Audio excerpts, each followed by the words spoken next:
Very good. Thanks, mate.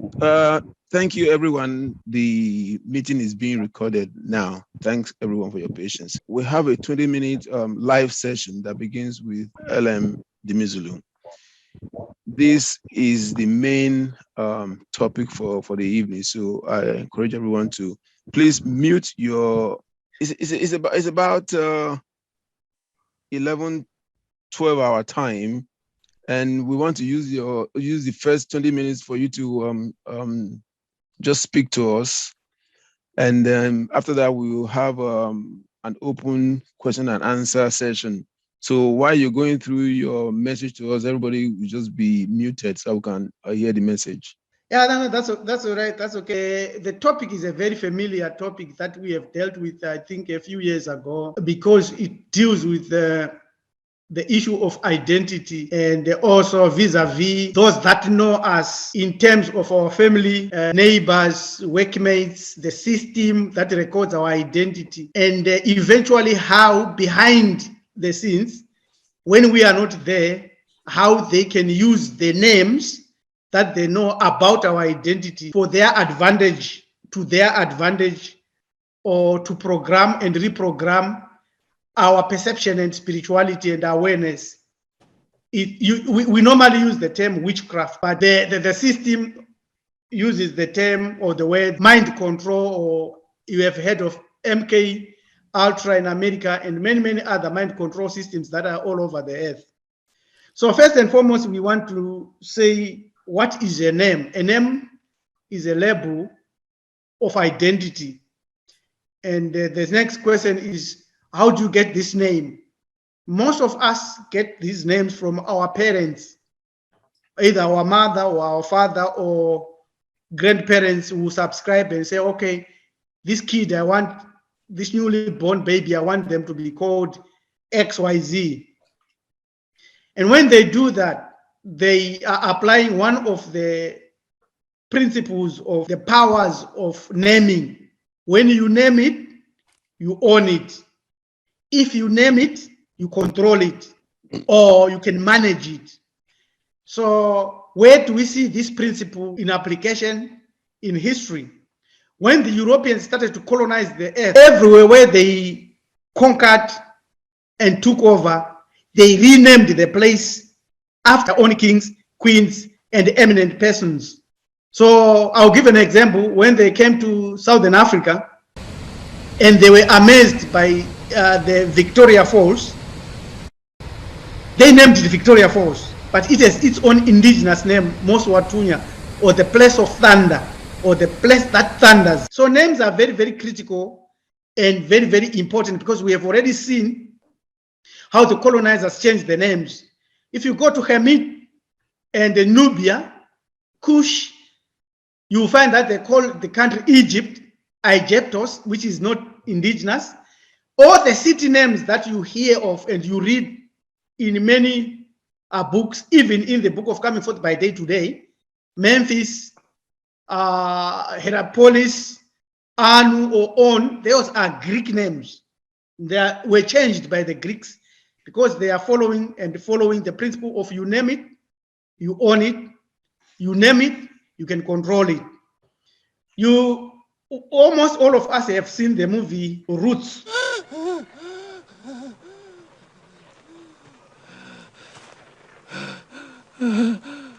I want to hear you say your name. Your name is Toby. What's your name? Kunta.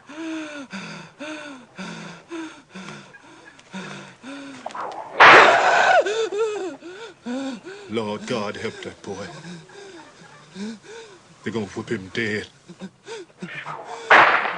What's your name? Say it. Toby. Who are you? Say your name.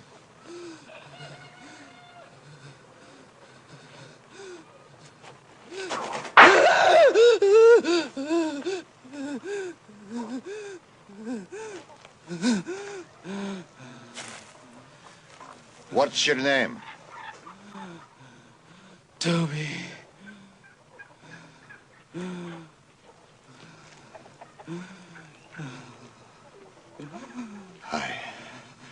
Say it again. Say it louder so they all can hear you. What's your name?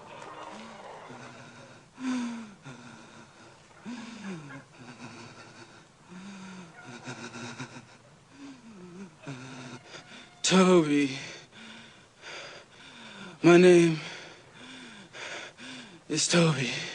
Aye. That's a good nigger. You can see Knock how him down.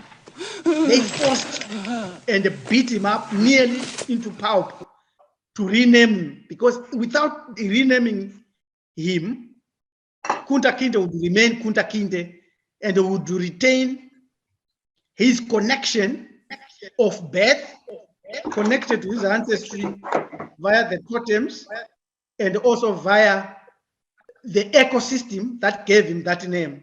So this is where the generality of the issue of names come into play. And you will find that countries like that were formerly colonized and they gain independence, they rename themselves and give themselves a new name.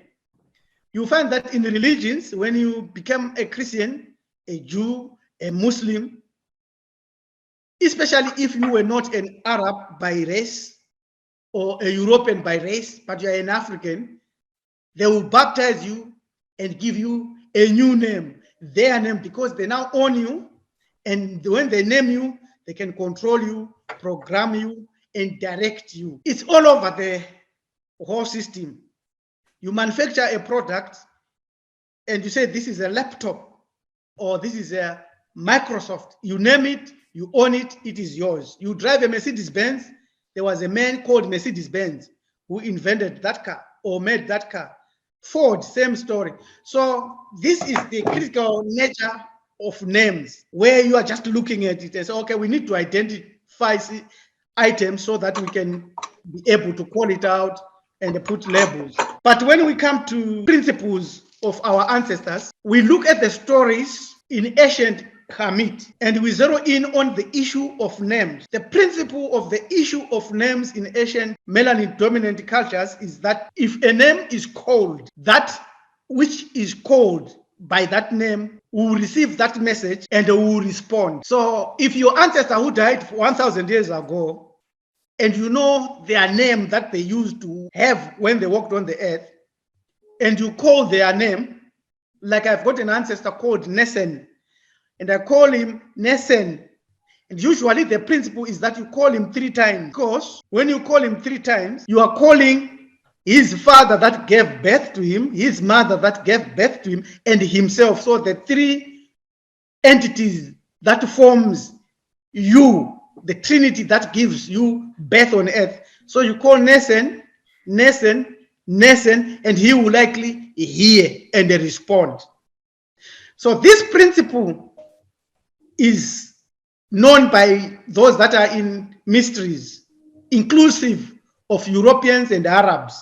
So that's why they named places after their own divinities, ancestors, and heroes. So in ancient Kemet, there is a story that we use to derive the principles of secret names. Why should you have a secret name? When do you have a secret name? What is a secret name? I'll use an example that you can all verify. This is the story of the ruler, the god who ruled this part of the universe, the solar system, Ra. So our mother Isisu created and crafted a serpent, a snake, and programmed that snake to beat Ra's foot.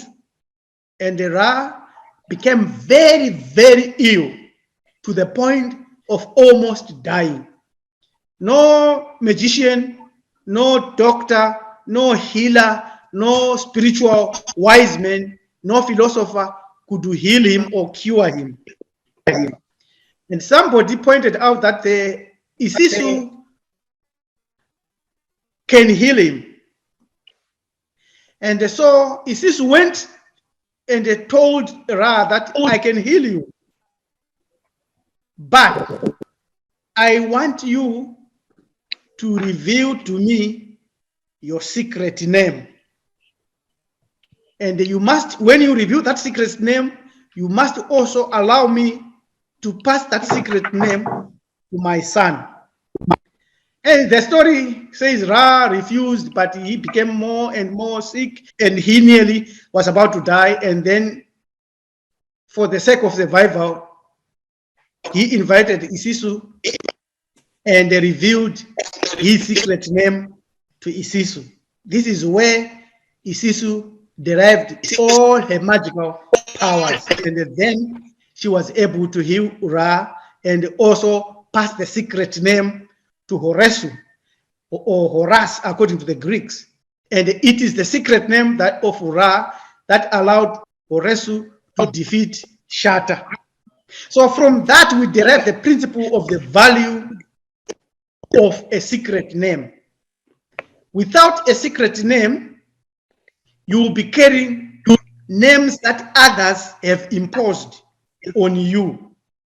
You will be carrying names that are known by your friends and your enemies.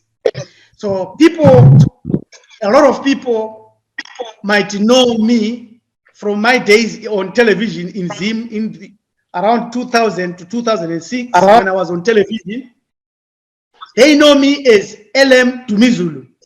And anyone can start to use that name and attack me in the spiritual realm. And they will actually be able and capable of reaching me via the spiritual telepathy system, because they are calling my name. They need to call it 3, 4 times, and they can be able to attack me. Now, here's the trick. I adopted a secret name, and I won't reveal when. And when they send an arrow or a spiritual missile or a spiritual thought that is negative, it will have to reach my soul to attack my body, rather than physical attack. For physical protection, I've got a name that I call. Those I call them 3 times. I know physically they will protect me. They have protected me for some time now. But the secret name that I had, I don't reveal it even to Anubisa. I don't reveal it even to Sakmat. I don't reveal it even to my friend. I don't reveal it even to my best friend or to my wife. That is the name that I renamed myself. When I learned about the story of Ra, Isisu, and Horesu, and the power of names, and the principles that operate in terms of naming. You name it, you own it.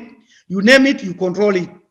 So if you don't have a secret name and you rely on your totem, you have relatives that know your totem. You have relatives that know when you were born. You have relatives that know where your umbilical cord, the gum navel, was buried.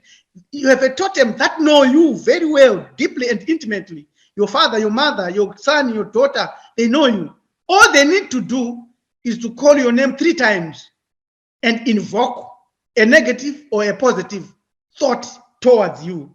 And you are likely, if you are not very strong, if your soul is asleep, and if you do not walk around protected by Anubis and Sakmate, or by Mother Isisu and Father Ausari and our brother Horesu, you are likely to have very difficult negative forces coming towards you, and you have to defend yourself, perhaps by going to a doctor, by going to a healer, and so forth. So the principle of secret names goes on not only to you. You can name your house with a secret name. You can name your laptop with a secret. You can name anything that is valuable with a secret name, because we are using the principle of animism and the principle of extension of power, because it is yours. You bought this laptop from your sweat, from your energy, from your car, from your spirit. So it is yours. Power of the secret name lies in the energy that has been put into that entity. So you are yourself, although you were given birth by your father and mother, and you grew up in a society. But at the end of the day, it is you, the nameless one, that lives in that body that people want to control, to take over, and manage. So that's the aspect of the secret name, and I've gone through every angle possible and extended it to a point where everyone can be able to adopt their secret name and follow certain ethics of secrets, which I will share. First, you don't have to tell anybody that you have a secret name. I have said it, but I'll change that secret name that I had from today onwards because I have already divulged it. Secondly, you don't have to write that secret name down. You don't have to utter that secret name because when you utter it, you release the vibration and any spirit can pick it up. You don't have to imagine and see it. You have to deposit the secret name away from your ancestors, whether righteous or not righteous. You have to secrete your name and hide it, whether from the divinities, whether good divinities or not good divinities. And the best place to put that name and connect that name to is the Chazim, because at the Chazim or Mukaha, we are very, very close to that point where we are going into the nameless, not spirit, not being, creative zone where nobody will be able to reach and take over. So for us as members of Marifado, and we subscribe to a number of principles, we are protected and we are safe because of the philosophy of who we define as God.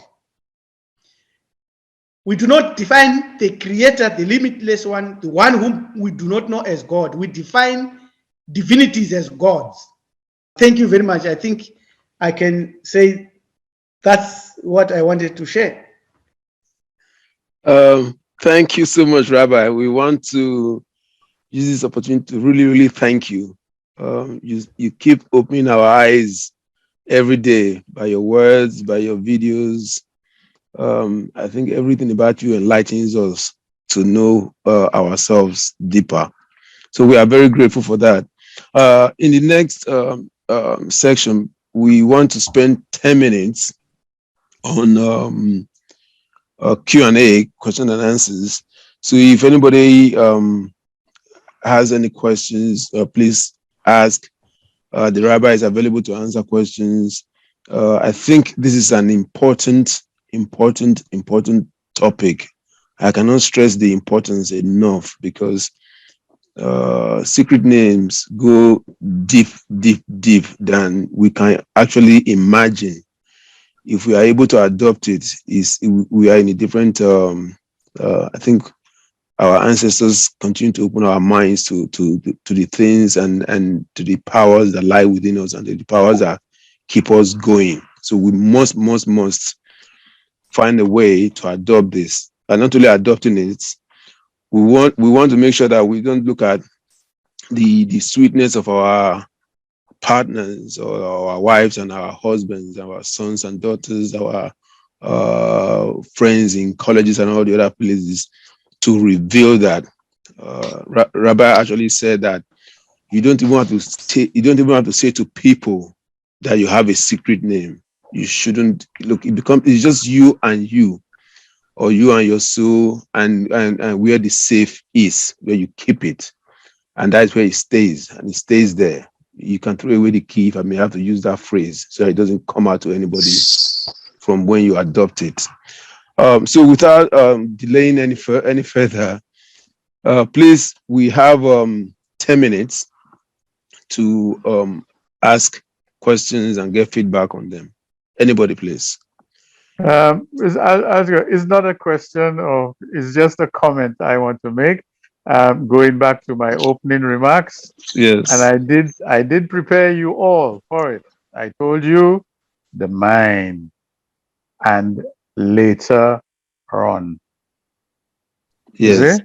Yes. And the on, I was saying you were thinking of the English later on. But now you know On is also a divinity.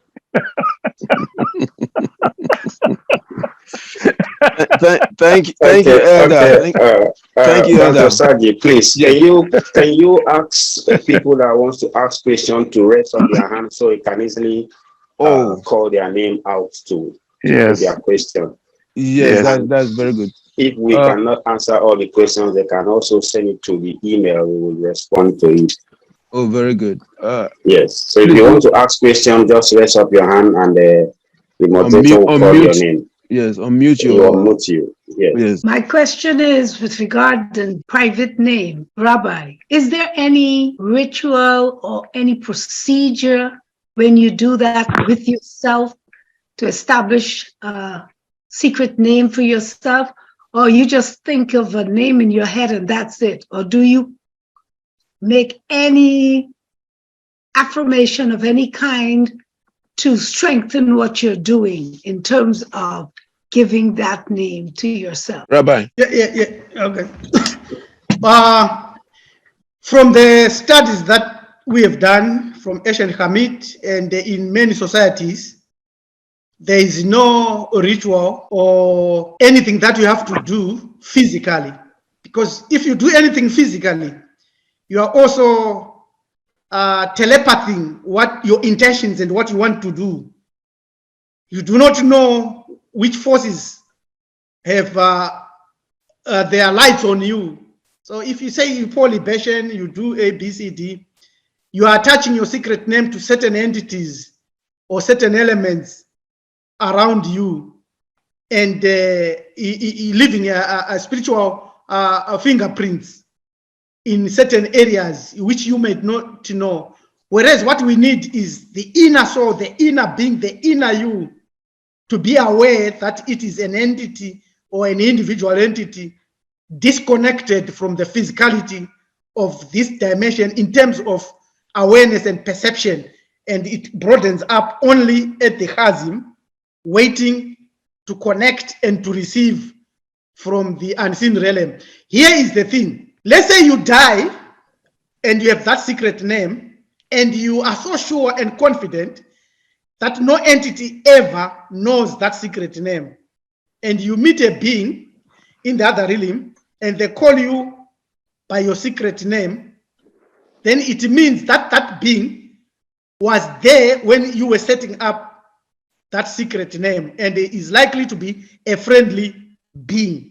But if that being or entity calls you with the general name that you lived on earth with, you know it's common. And they say, okay, this is the way into the afterlife, follow me to this light. And they are calling you LM to Mizulu. You know, no. Anything can do that to me, especially in the other frequencies. So I think the essence is, it is deep and it is only you who should know it.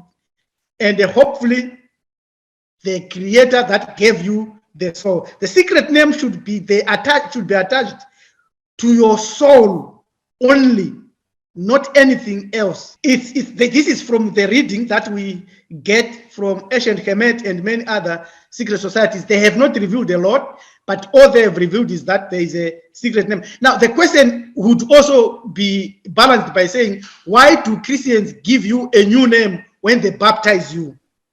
Because they want to own you, not now, but even in the next realm. You meet a Jesus there who will call you by your baptismal name, and you are gone. Thank you, Rabbi. If I may add a little to what Teacher Rabbi is saying. Again, I come back to mind, and I am saying that you, the individual, you are the only one that can touch your mind unless you open it to others. See? You are the only one. You cannot touch another person's mind. Another person cannot touch your mind. So it stands to reason. You have what is called a central nervous system.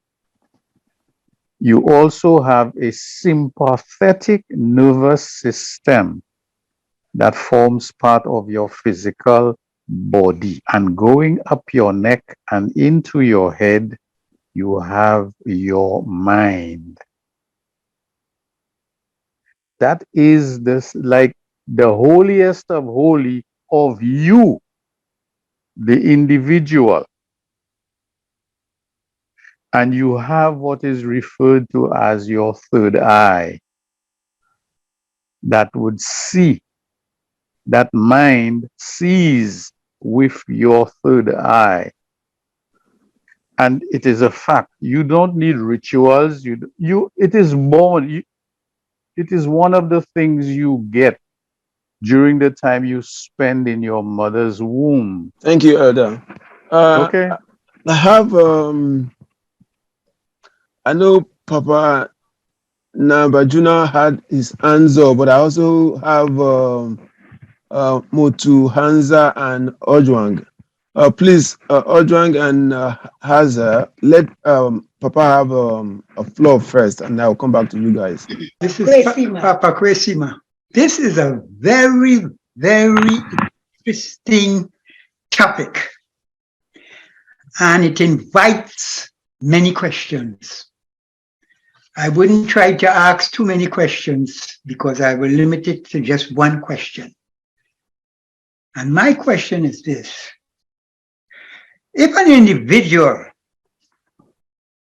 let's say like myself, decides on creating a secret name, which would be a name given to my real self, the soul, you understand? Because for most of us, when we take physical birth on this plane, and they give us names, whether it be they call it baptism or whatever, they give us names, you know. We tend to, this name is a name to identify the physical body, which is like your car, okay? So they call me by that name, right? And as a result of being used to hearing that name, when you are being called, you tend to identify it with yourself that you identify, thinking that it is the real you, but really it is just your car, your physical body. So that is how it is very easy for someone to attack your body through what we call witchcraft or whatever. But let's say a secret name, and to make sure that that is the name of my soul, my real self, and I don't give it out to anyone. And I leave behind, when I die, I leave my children, my grandchildren, my great-grandchildren. And if they decide they want to invoke me, you understand, evoke my spirit, whether it be pouring libation or what, as an ancestor, and they are using this other name that was given, you understand, that is not secret, would that invocation or evocation, as you would call it, in the point of the libation, and they call it 3 times, will it be able to communicate with my spirit, my soul, and get a response from me? That's a very good question. That's a very, very good question. Rabbi, this is a top.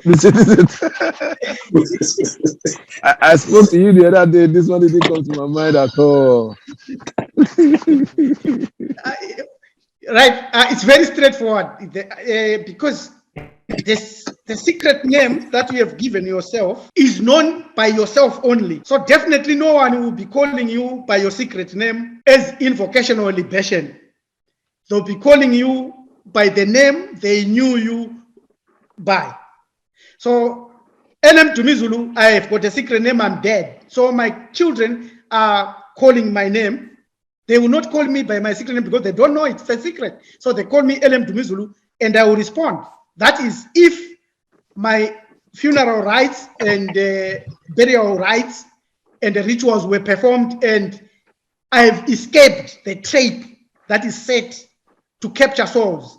Then I'll come back and help my family and whoever is calling by my name that I was known in the world. Because the name according to ancient Hamidian teaching, if you call somebody's name, they should hear it wherever they are. Thank you so much, Rabbi. That was that, I think that covers a lot of grounds. Yeah, just to emphasize, your secret name is your connection to the Chazim and to the Creator beyond. And the principle of the secret name is, once you have a secret name, you can use it to pray to the limitless Creator if you know certain principles. Otherwise, you'll be wasting your time if you do not know certain principles and the beliefs. So that's why we have defined, and I've defined, who is God.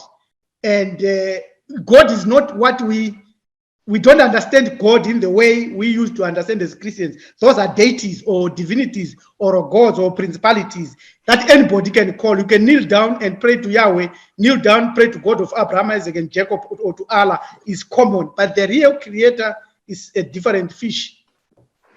But Baba Kwesima's question is very important. The distinction is, the secret name is secret, no one knows it, so no one will call it.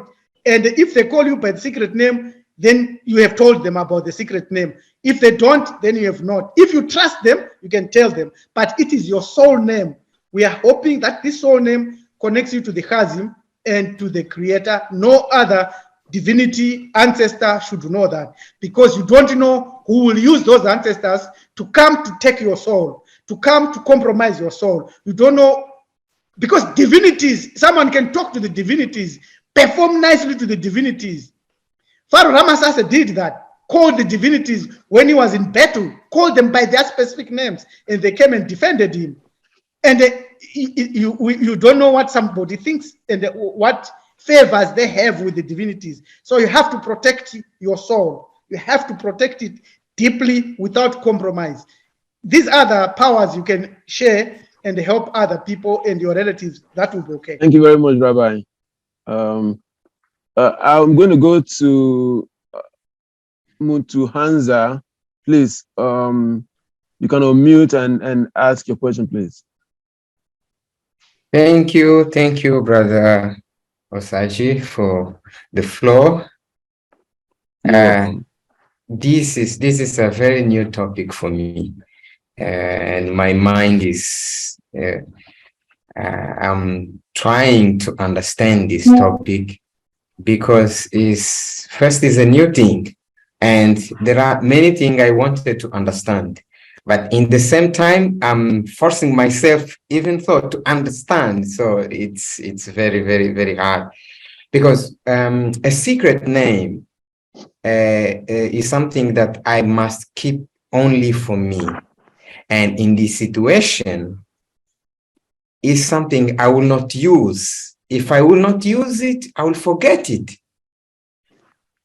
If I use it, I will somehow tell other entity like divinities or people around, what is this name? And this could be dangerous for me. And PTR was saying something I thought, if you know some principles, you can use the secret name to talk to the Creator. But if I do this, will I not tell other divinity in the other realm what is this name? You know, my question, I'm confused. I'm trying to understand. I don't know if I can be helped in this way, but secret for me, not use, you know, is. But I think your question is quite clear. The teacher understands it, because I saw him nodding his head. I think it's probably one of the questions I've asked him before. So he's going to shed light on it. I think it's a lot of steps, a lot of layers that he's gone through to explain this to you, but he will explain it to you again now. Rabbi, please. Number one, if you give yourself a secret name, you will never forget it. Never, never, ever. Because if you understand how memory works, it's not in the short-term memory. It's not even in the long-term memory. It's in your soul. So what you are saying is, my soul, I want you to be known by this name. That's it. You do it once and you can forget it. That doesn't matter. When you die, your life flashes on and you know it. You know definitely this is mine. This is me. That's it. As well as much as you can change your name and become a professor, a doctor, and you might forget, yes, but it's in you. You will never ever forget, because the spark, the divine spark in you is eternal, came from the Creator through the soul. So it's don't worry about that.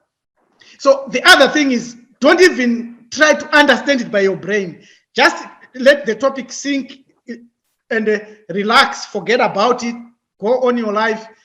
The soul knows it. Your soul now knows, I need a secret name, you have it. Simple, straightforward. Very good. The next person, thanks, Rabbi, thank you very much for that. Ojwang, I'm going to put you on, please, yeah, so you can unmute your audio and ask your questions, please. Thanks a lot. Thanks, sir. Appreciate that, and greetings to everyone. And it's it's a pleasure to to be able to meet with you on the call. My question is very simple. It's and perhaps I think maybe what PTR has just said might in a roundabout, well, I think it might have just sort of answered it, but I thought when you were talking earlier that you said connect to the chasm, the chasm, or connect your if you can, connect you have your secret name and you connect it to the chasm.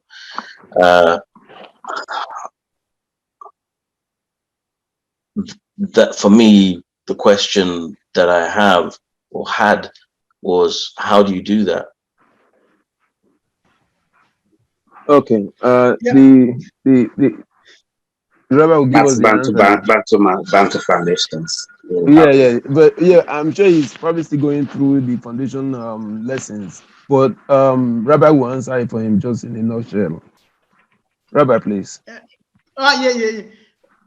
I think what I can say is the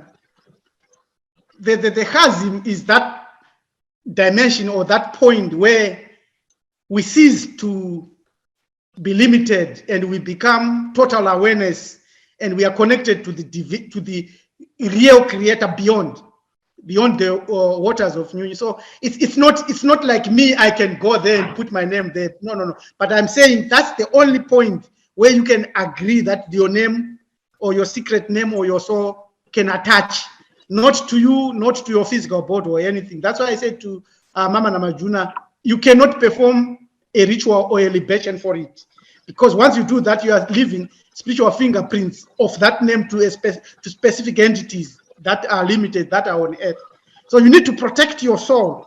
The issue here is your soul, the real you.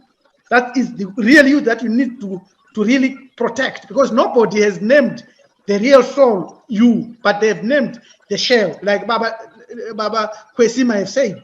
So when they call you, they call your common name, but this specific one is special. And for you to understand it, you have to understand our theology, if I might say, of who we call the Creator. And it's another ball game. It might take us more time to really go through that. And I might say, if you read our book, The Creator or God, perhaps you might get a gist of when we talk about the chasm. And in some videos, we indicate where the chasm is in a literal sense, but it's not exactly like that, but it's interdimensional understanding beyond the dimensions, beyond the divinities, the Enkis, the Anunnakis, and all these entities, beyond that, far higher.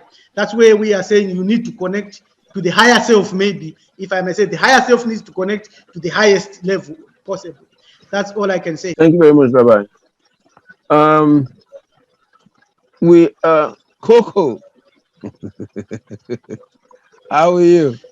I'm good, my brother. How are you? I'm very good. You have the floor, you know. Yeah, I have a question here. Okay. So everyone knows Duat, I guess. If you read about ancient Kemet, you know what Duat is. So in the afterlife, when we're in the Duat, when we are no longer here on this earth, we have gone to the beautiful West. So will we have that Shekemui to name other people or other entities we meet, or to name ourselves again in the Duat? Will you have that ninefold souls?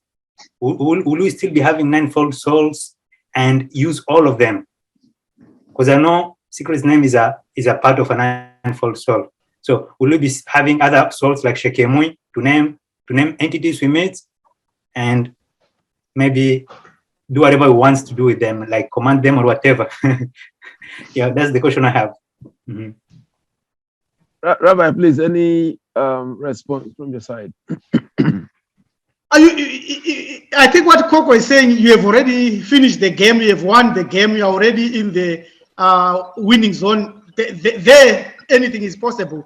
What we are dealing with is now and before that. Coco, is that clear for you? No, it is not clear. Okay, Coco, can I tip in something? Can I name anything in the Duat? Or can I give myself another secret name in the Duat when I'm no longer here on earth? Is that possible? No. When you are saying the Duat, yeah, the term Duat applies even here on the earth, the netherworld. But what we are saying when we are speaking of secret names, yep, is between now when you are physical, mm-hmm, and when you are no longer physical. Yep. And now when you are physical, as you are now, mm-hmm, you have a soul. But that yep, soul, when you look at the term of the soul, it is dual. In other yep, words, when the reign of the soul, no one is given, if you look at the term that we have defined, the ninefold soul, the last part of it is reign, which is the name. That is the secret name we are talking about, not the name Coco you have. So it's part of you. So it will be part of you or not, as long as you are conscious of that soul, wherever you are. Now, when you are in the Duat and you are asking about can you name yourself a secret name again? Why would you need a secret name when you have already finished the race where it is essential and necessary to deal with negative forces? It is unnecessary. So, and you are already within the realm of the limitless creator. You have finished the game on the earth. Okay. It's just like an example that might not be okay, but which will work very well. It's just like you are a mechanic, a motor mechanic on earth. Mm-hmm. And you walk around, people know you as a motor mechanic. When you go into the next realm, there are cars there and the machinery there. You will never be using the technology that you had on the earth in the spiritual realm because it's a different dimension. So this is Duat. I thought it is Ta. I was thinking that this is Ta and Duat is the next life. Yes, that's what I said. When they say do what, it is the terms apply even in the netherworld, even in the current scenario. Mm-hmm.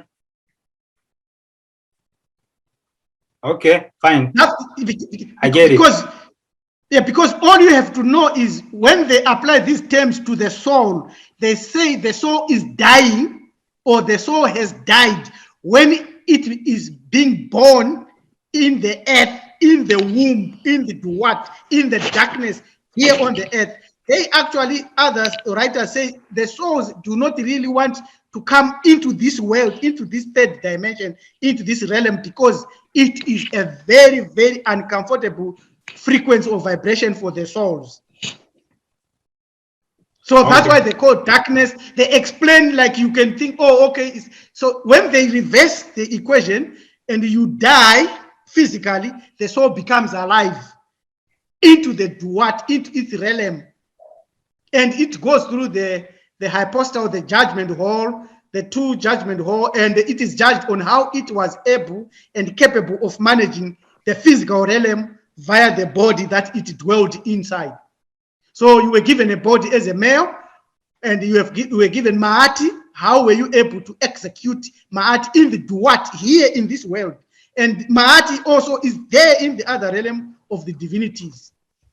That's why we have a spiritual realm of Eve, of Nes, of Isfed. In the other realm, in the other realms, actually, not the realm, in the other realms, infinite in their nature, and also in our nature, we have got evil, spiritual evil and physical evil. Someone can cut you, someone can have evil thoughts on you and attack you spiritually, attack you physically. So the secret name operates here. Our understanding is it operates here, just like how it operated with the god Ra in the physical realm. Whereas we know that the god Ra is a spirit divinity high up in the frequencies, but the story that I narrated applies physically. When he was bitten by a snake physically, you could spiritualize it, yes, but the understanding at the moment was it was physically. Okay.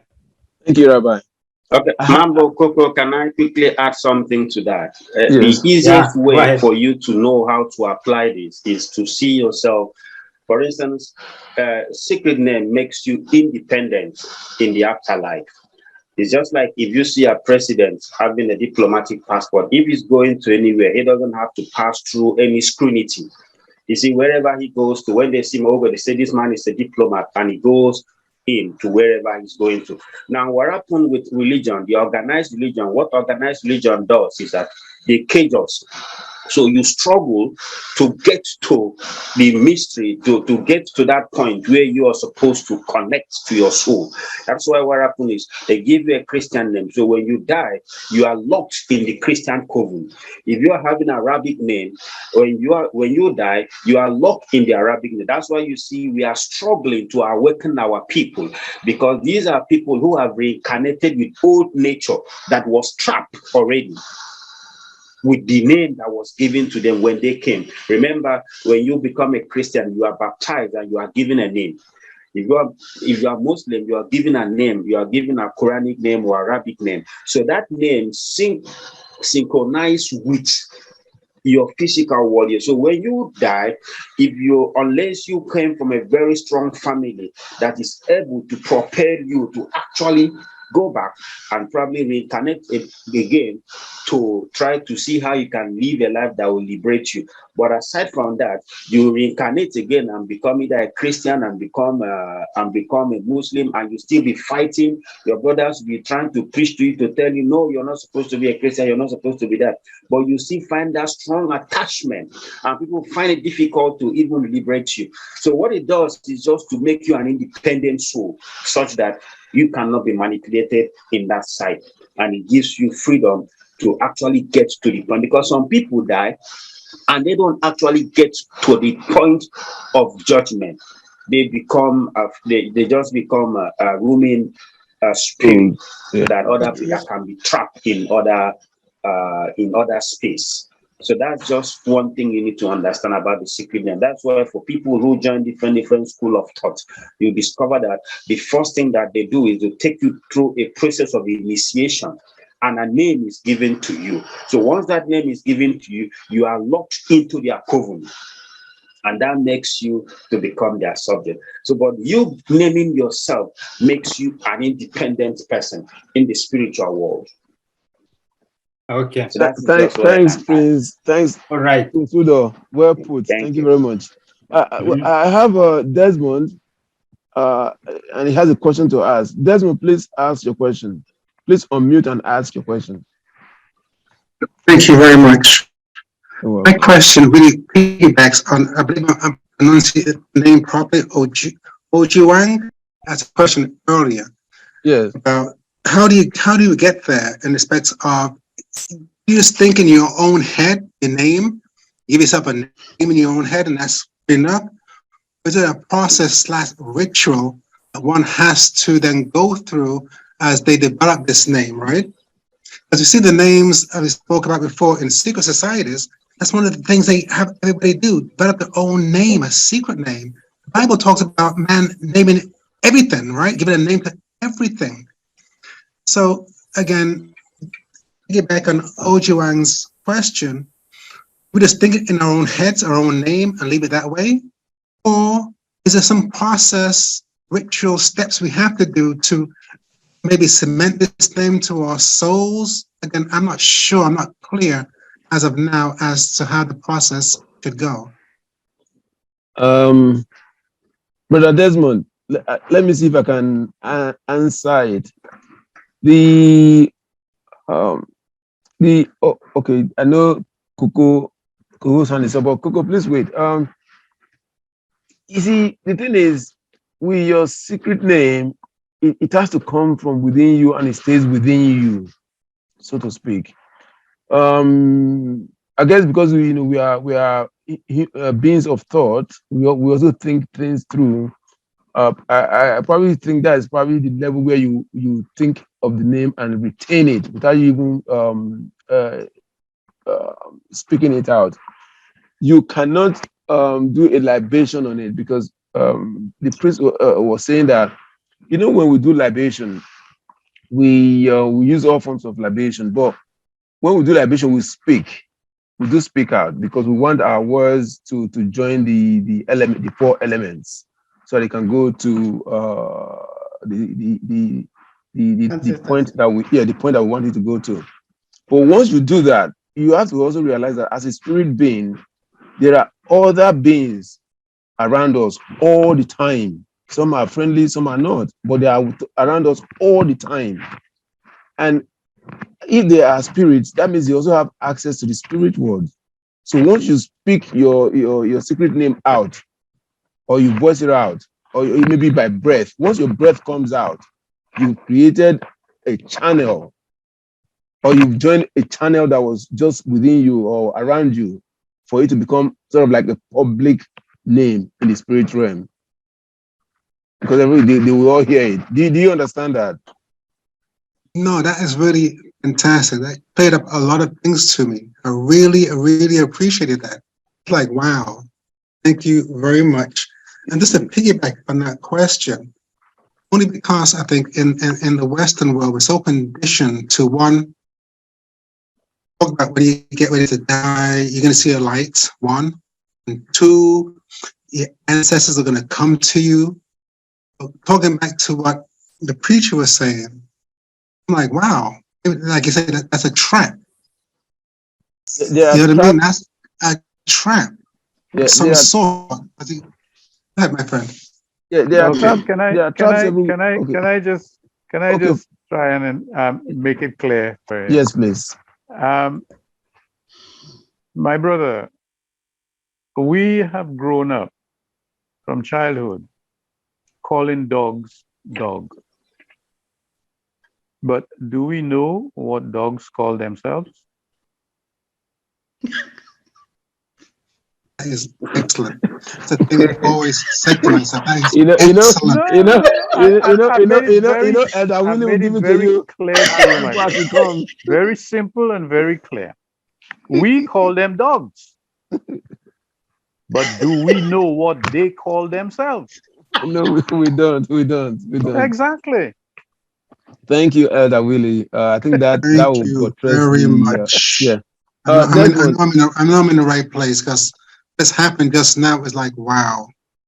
Thank you. You're welcome. Desmond, what I would recommend, I don't know if you've read the book, the Creator or God. It's a transformational book, actually, once you read it. Yeah. I bought the book. I bought the book. I didn't read it yet, but I will read it. Yeah, please read it. You have a lot of answers, and I think it actually opens your mind just even to start the Bantu Foundation lessons. It just opens what you never believed before that actually is happening. You get it, read it, and then we can talk back on it. Yeah. My spirit is very happy right now. Thank you very much. Very good. I'm just going to go to our sister, who's Sister Mary is probably just joined us today, and we are very glad that you are here in this meeting. Sister Mary, please ask your question. Okay. Good night, everyone. I am really happy to be on this program tonight. It's the first time, and I really appreciate you accepting me. My question, the question that I have was concerning the chasm And Okay. it was answered. I tried to take off the hand, bring down the hand, but it didn't go out. So that's why I came up here. But nonetheless, but he had answered it earlier. So I was trying to take down my hand, but it couldn't come down. But so that question was answered concerning the chasm. Oh, yes. Yes, that was my question. I wanted to find out what really is it, but he mentioned that it is the highest form, and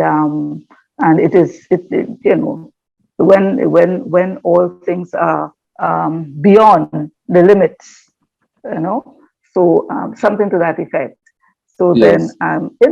in a way, I understand it, and I guess as I continue to as I begin the study, because I really would like to begin the course of study, and I guess that will come up again, and I will get more clarity on it. So I Yes. really appreciate it. Yeah. You're welcome. I recommend that because the more of the lessons you listen to, or maybe the videos you listen to, you see that Rabbi talks a lot about the chasm, because it is the separation between us and the spirit world and the divinities, and also from the unseen, unnamed,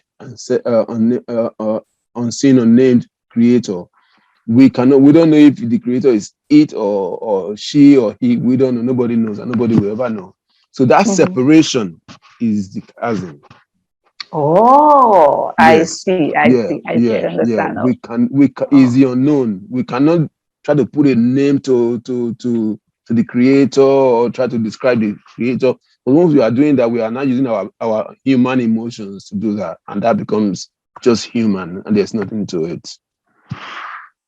Yeah. Okay, great. Okay, great. So that What explains it. So what it's might clear. also help, you, sister, is if you, when you go to the YouTube videos, if you view the one of my wife's funeral ceremony, which I performed, you will get an even better idea there.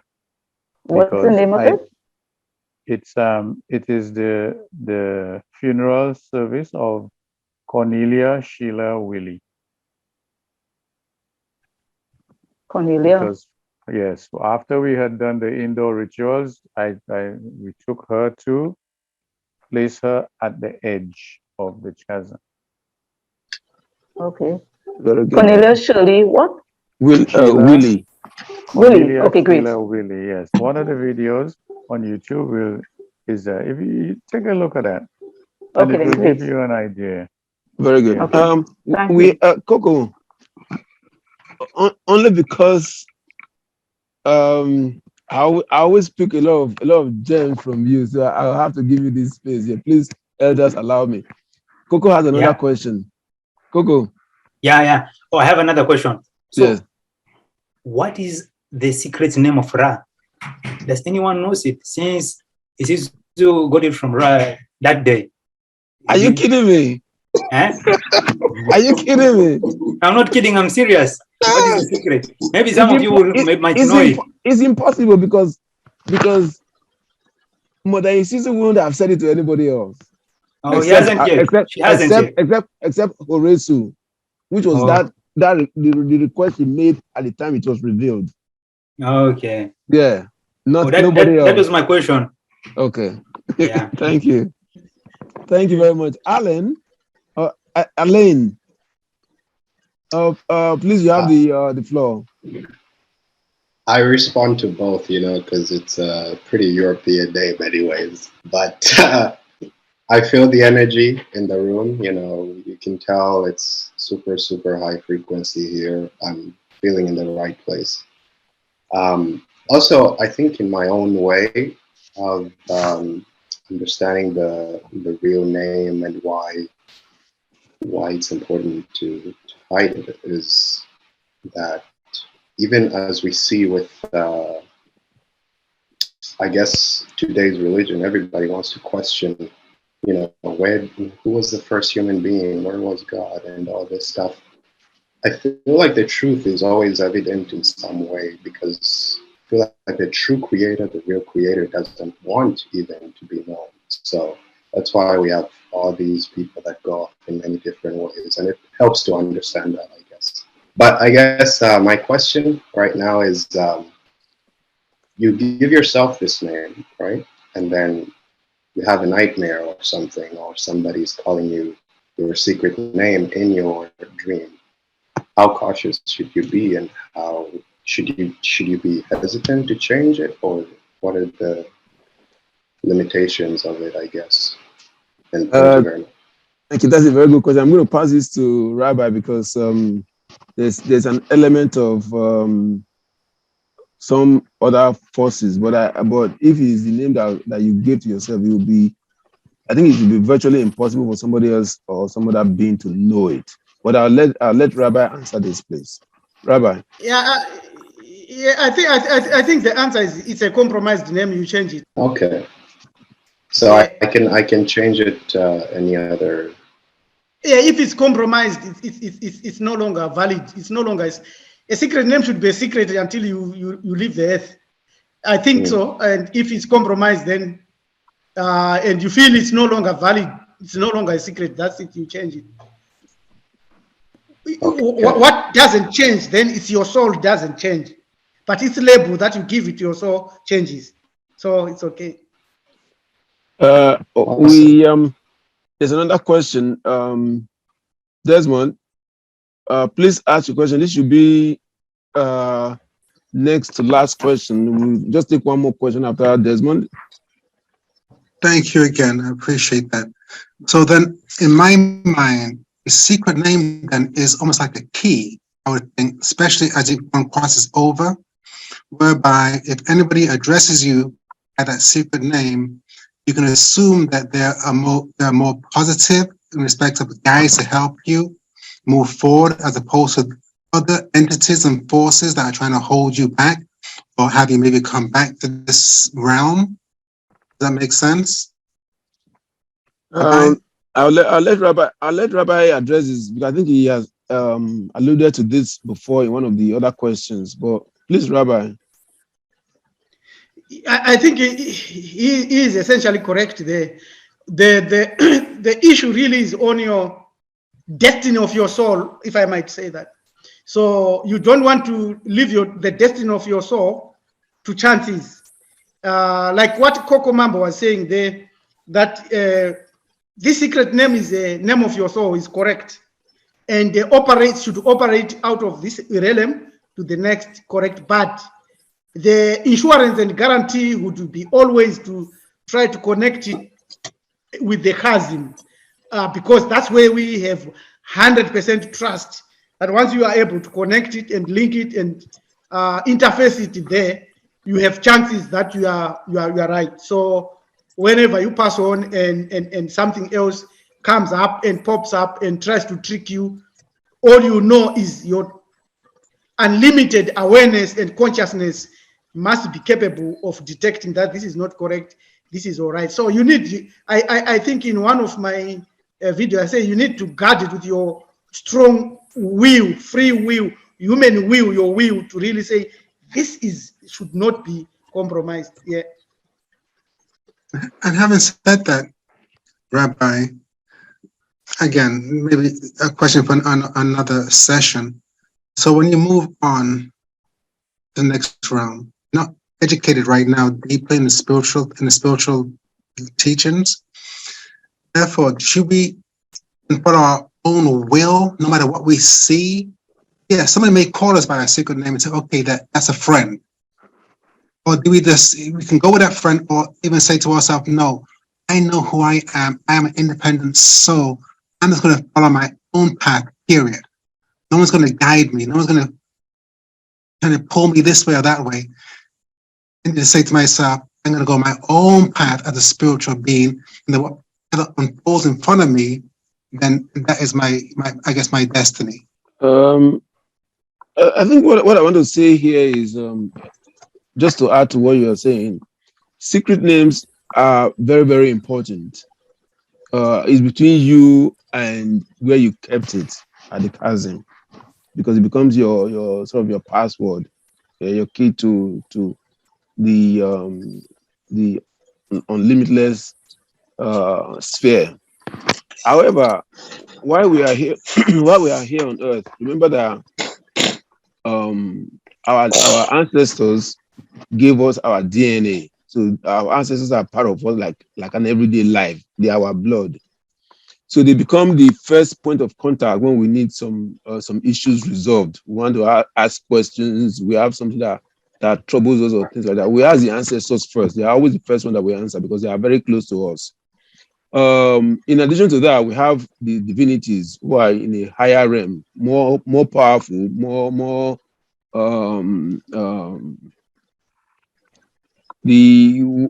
once you attach yourself to any of them.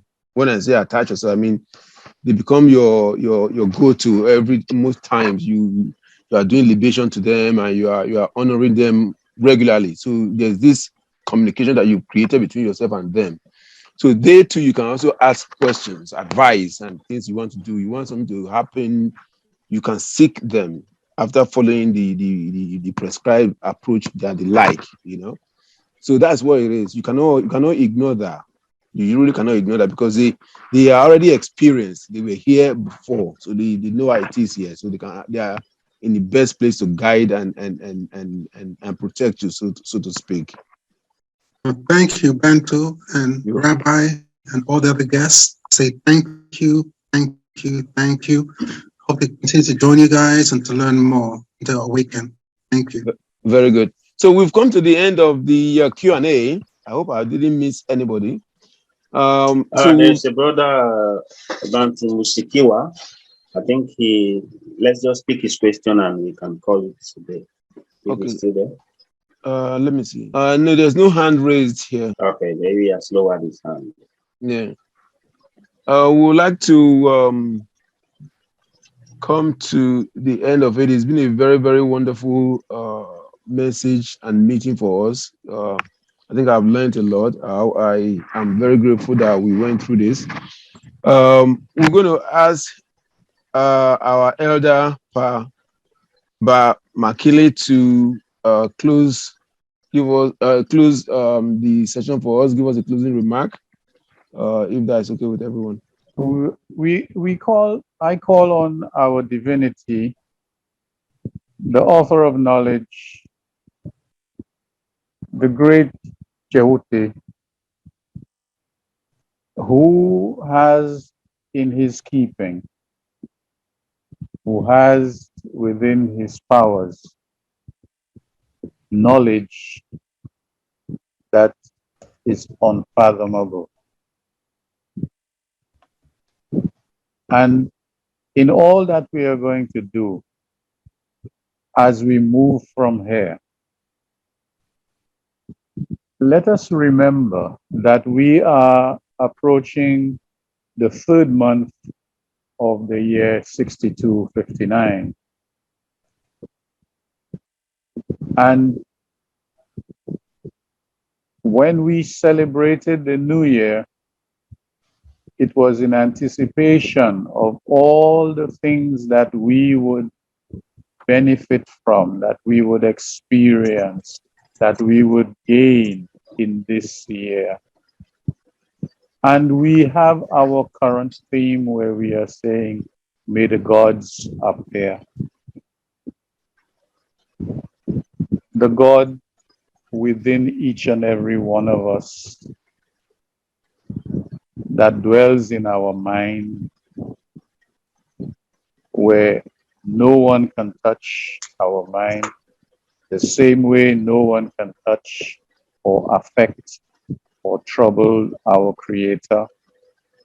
Let us ask the great Jehuti to give us the ability for us to have that same power to prevent the forces out there that would interfere with our mind, especially the machines that are floating above our heads in the skies.